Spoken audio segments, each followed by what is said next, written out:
"33-year-old Albert Amofa, who held down a stable job as a bus driver and was in a loving relationship with his girlfriend, had his life abruptly ended when two men used a tracking device to ambush Albert and stab him to death inside his Mercedes car once he had driven home.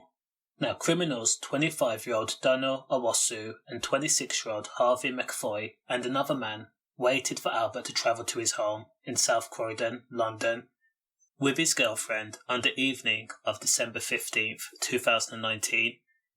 To Albert, that day was the same as it had always been. Once he got home, he parked his car, and that's when he was ambushed. Three men ran into Albert's car and began attacking him mercilessly. They repeatedly stabbed the 33-year-old, all the while demanding the keys to his car. Now, for some strange reason, these criminals believed that Albert had £5,000 worth of cannabis, which was a lie. Even though Albert was losing his life, he refused to give his car up. Now, this was a planned attack. One of the criminals had placed a tracking device on Albert's car prior to the murder, and they watched him come and go and knew his location 24 hours a day. Now, Albert suffered 5 serious wounds, including to his back and thigh, one which actually sliced through the femoral vein. Now, once the stabbing took place, Harvey and another man disposed of the Peugeot hire car they were travelling in. He took the car all the way to Nottingham before dumping it.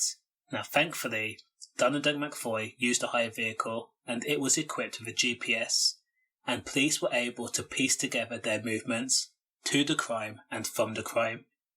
It took the jury 21 hours to convict Owusu and MacFoy from South London of the murder on Monday. Now, MacFoy had admitted to perverting the course of justice, and Brown, also of South London, was convicted of the same offence. Now, Albert lost his life over something as trivial as a maybe. They thought he was a drug dealer, and there was no evidence to suggest this.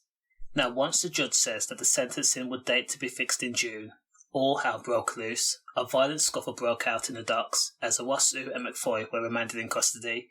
This is how you know that the dad was loved.